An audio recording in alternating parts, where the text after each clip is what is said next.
Je ne suis pas sûr qu'il y ait énormément de différences sur le plan juridique et diplomatique, sauf peut-être que le représentant de la Palestine à Paris présentera ses lettres de créance au président de la République, comme tous les autres ambassadeurs. Il aura le droit à un titre d'ambassadeur, et pas seulement sur le plan de courtoisie, mais sur un plan plus formel.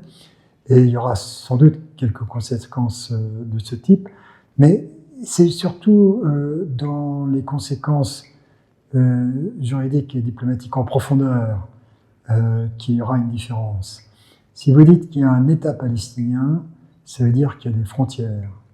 Et donc ça veut dire qu'Israël ne peut pas étendre ses frontières comme c'est le cas actuellement selon ses propres desiderata.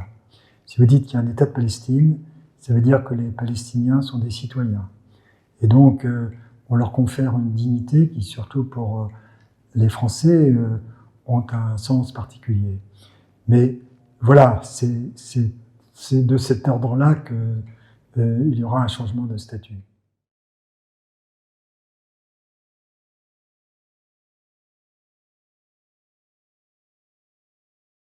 C'est évidemment une question à la fois fondamentale et difficile. Je ferai quand même une ou deux remarques.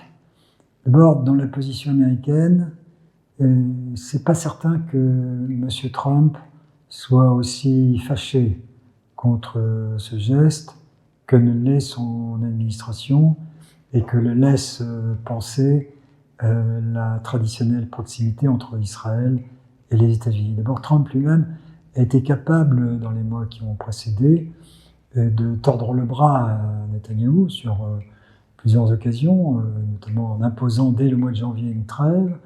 Ensuite, en juin, dans la confrontation avec l'Iran.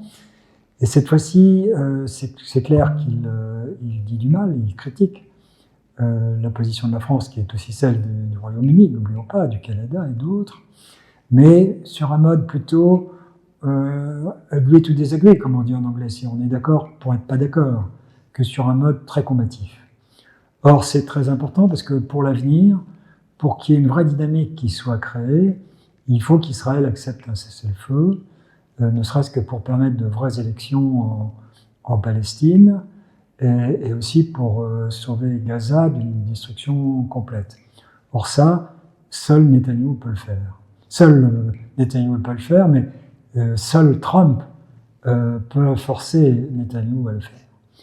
Et donc, l'avenir de cette initiative qu'on appelle franco-saoudienne, encore une fois, à laquelle s'est jointe d'autres États du G7, d'autres membres permanents occidentaux du Conseil de sécurité, son avenir dépendra beaucoup de ce que fera le président Trump.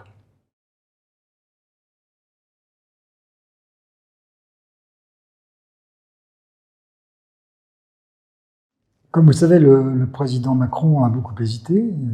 Il en est arrivé à cette conclusion qu'après pas mal d'hésitations, d'aller et retour, et je crois que la réponse simple à votre question, c'est que tout simplement, l'attitude du Hamas d'un côté, mais surtout du gouvernement israélien de l'autre, ne nous laissait guère de choix.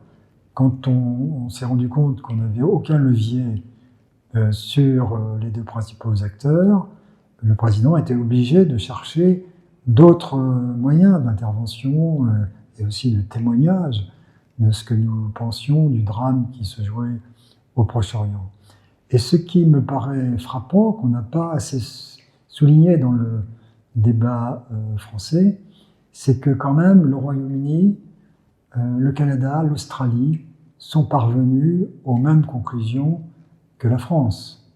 Et donc, il y a chez les principaux alliés occidentaux d'Israël une exaspération, un sentiment d'impuissance, la crainte que si on ne fait rien, si les choses continuent comme ça, tout ce qui restait de la Palestine sera annihilé et que Israël s'enfonçait dans une logique d'hégémonie totale dans la région qui sera destructrice naturellement pour Israël lui-même C'est tout cela qui a conduit Paris, mais aussi Londres, Canberra et d'autres, la Belgique, le Portugal, à cette décision qui, bien entendu, n'est pas l'alpha ou l'oméga, qui est sans doute la moins mauvaise option, qui n'est pas l'option préférable que nous aurions souhaité mettre en œuvre, qui aurait été de pouvoir vraiment arrêter la guerre.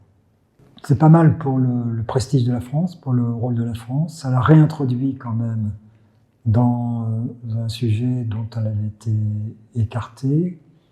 Et ensuite, tout dépendra de ce que les Israéliens et l'administration Trump en feront. Ils peuvent continuer à tout bloquer. Ils peuvent aussi prendre conscience à un moment donné que ce serait de leur intérêt d'entrer dans une forme de marche vers un accord de paix.